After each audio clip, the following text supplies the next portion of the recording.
ਗਰਮੀ ਦੇ ਵਿੱਚ ਤੁਹਾਡੇ ਜਾਨਵਰ ਨੂੰ ਭੁੱਖ ਨਹੀਂ ਲੱਗਦੀ, ਪਾਣੀ ਨਹੀਂ ਪੀਂਦਾ, ਪੱਠੇ ਨਹੀਂ ਖਾਂਦਾ, ਉਹਦੇ ਵਾਸਤੇ ਇੱਕ ਸਸਤੀ ਦਵਾਈ ਲੈ ਕੇ ਆਇਆ। अस्सलाम वालेकुम जी, सारे भरावां दा अपने चैनल पिंड व्लॉग ते वेलकम करना। सारिਆਂ ਦਾ शुक्रिया हो गया।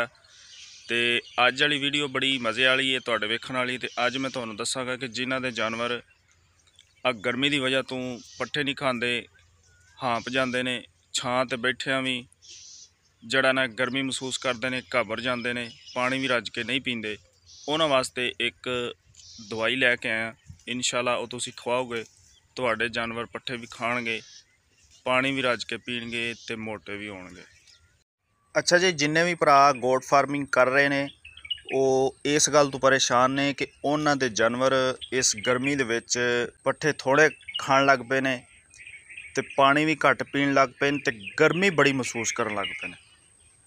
ते इहदा जिहड़ा ना एक सौखा हल है, एक बड़ी ज़बरदस्त दवाई है ते समझो फ्री दे विच दवाई वो अज मैं तुहानूं दस्सांगा। इंशाअल्लाह तुहानूं बड़ा फायदा होएगा ते तुसीं अपने जानवरां नूं खवाओगे ते तुहाडे जानवर गर्मी भी छड्ड देणगे, पट्ठे भी रज के खाणगे ते पानी भी रज के पीणगे ते फिर सेहतमंद भी हो जाणगे।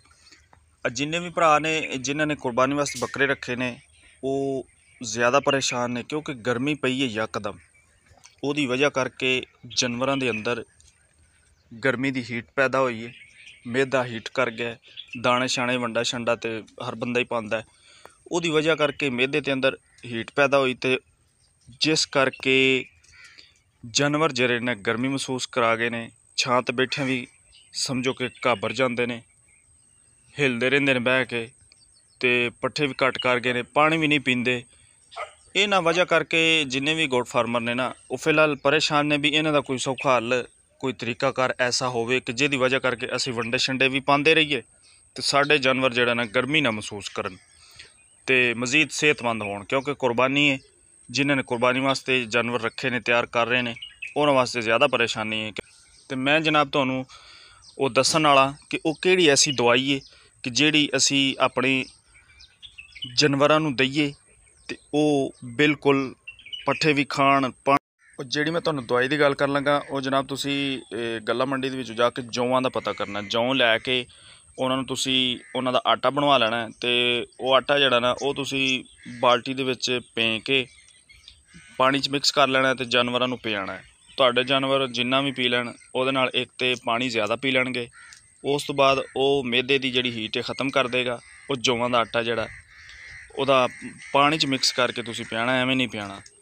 ਉਹਦੇ ਨਾਲ ਇਨਸ਼ਾਅੱਲਾ ਫਿਰ ਤੁਹਾਡੇ ਜਾਨਵਰ ਇੱਕ ਹਫ਼ਤੇ ਦੇ ਵਿੱਚ ਜਿਹੜਾ ਨਾ ਉਹਨਾਂ ਦੇ ਗਰਮੀ ਜਿਹੜੀ ਮੈਦੇ ਦੀ ਨਿਕਲ ਜਾਏਗੀ, ਪੱਠੇ ਵੀ ਰੱਜ ਕੇ ਖਾਣ ਲੱਗ ਜਾਣਗੇ, ਪਾਣੀ ਵੀ ਰੱਜ ਕੇ ਪੀਣਗੇ ਤੇ ਇਨਸ਼ਾਅੱਲਾ ਵੰਡਾ ਜਿਹੜਾ ਖਾਣਗੇ ਨਾ ਉਹ ਫਿਰ ਗਰਮੀ ਨਹੀਂ ਮਹਿਸੂਸ ਕਰਾਉਣਗੇ ਤੇ ਤੁਹਾਡੇ ਜਾਨਵਰ ਬਿਲਕੁਲ ਸਿਹਤਮੰਦ ਹੋ ਜਾਣਗੇ। ਤੇ ਇਹ ਤਰੀਕਾਕਾਰ ਤੁਸੀਂ ਅਜ਼ਮਾਓ।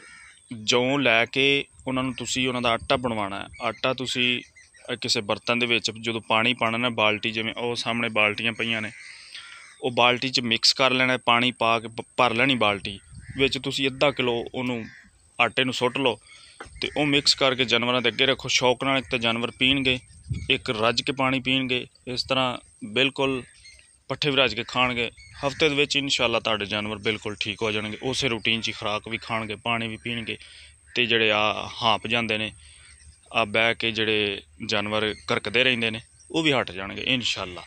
तो ठीक है जी, ये सी मेरी अज की वीडियो। तो इंशाअल्लाह तुहानूं इहदे नाल बड़ा फ़ायदा होएगा। तो फिर एक अच्छी वीडियो नाल तुहाडी खिदमत च हाज़र होना जी। अल्लाह हाफिज़।